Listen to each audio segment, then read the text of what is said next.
Hi, I'm Jennifer. Welcome to Orton Gillingham Coaching. Today, let's talk about the I-E-E-I spelling rule. Most people have heard the spelling rule, I before E except after C. But in Orton Gillingham, we go a step further to make this rule crystal clear for our students. What is the I-E-E-I rule? In OG, the full rule is use I before E except after C when spelling long E. So what does that mean? It means that placement matters. When we say C after C, we're looking at the spelling. The C comes first and then comes the EI. So another way to phrase this rule is after C, use EI. Otherwise, use IE. One thing important to note is that the rule itself only applies to the long E sound. So that's why we include it in the rule, because EI can make other sounds in English. So we need to note that to our students. Think of words like neighbor, making a long A sound, or the word height, making a long I sound, or even the word forfeit, making a short I sound. These words use EI to make a vowel sound, but they don't use any rule. They're sight words, so we teach them separately and in groups by sound. When do we teach the I-E-E-I rule? This rule is taught after vowel teams down here on our scope and sequence. It's usually introduced maybe around 2nd or 3rd grade, and the goal would probably be to have mastery around 4th grade, but this is all flexible in Orton Gillingham because mastery takes time. Students may read words like a word like ceiling a year before, but the which order do I write and spell lesson will come later.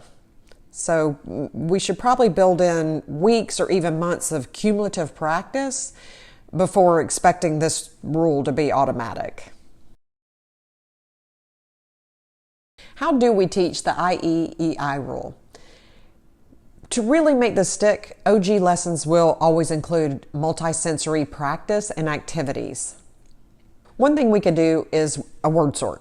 Have cards with IE and CEI words on the cards and have the student sort those into piles and reading them out loud. You might even have them tracing some of those on the cards. You can also do proofreading activities, something like this, where students correct the misspelling of words that they see. The EI and IE are placed incorrectly, and they have to correct that. Then you might have fill in the blank activities where they replace the missing IE or EI in there. And if you're doing this, you could also do races to see if they could get better over time. But don't do those races, filling that in maybe on a dry erase board. Don't do that unless you're not going to frustrate them. We don't want it to be frustrating. We want it to be fun. So that's one activity to make it a little more fun. You can also just say words and have students tap out the sounds and choose IE or EI based on the rule. For example, a word like chief, ch-e. Is that IE or EI? Well, it's IE because that H is blocking it. So you might have them tap it out, say it out loud, and then write the whole word and put IE or EI in there. And you might have them underline Y if it has a CEI or a HIE, chief. So there's a lot you could do with that, of tapping out and writing. Another idea is to color code words. You can make a chart where you have IE in one column, EI in another column, and then you also have an exception column. Our exception is the mnemonic news, N-E-W-S, and that stands for the words neither, either, weird, and sees. That's what we teach kids. These words have the long E sound, but they do not follow the I-E-E-I rule, so that's our exceptions. So for color coding, we would have students circle the IE and highlight it or circle it in green, which means go. Then we would have them circle in red a CIE and maybe even underline the C or highlight it to show that it's a trigger and that we use EI instead. And we might also do exceptions either in another highlight, color, blue, something else, or we have the column that says breaking news and those words go in that column, and that makes them remember the mnemonic news as well. So we would have the color-coded. We'd have them put them in the proper column by writing the word. So we still have them seeing the word.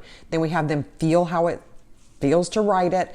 And then we have them say the words out loud as well. Read the word. And that's multisensory.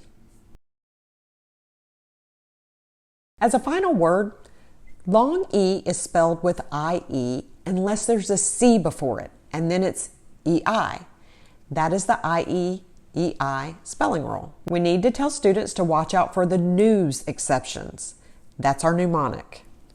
We teach the other EI pronunciations, words like eight, E-I-G-H-T, in groups as sight words. So students commit those words to memory and realize this rule is about the C with EI making the long E sound. When you build this rule with multisensory practice and make it cumulative, students gain accuracy in both spelling and reading. And it does take time. Thank you for joining me today. I hope you'll like and subscribe and visit ogforall.com for resources and plenty of ready-made lessons and lesson plans. Simple rules, serious results. That's OG.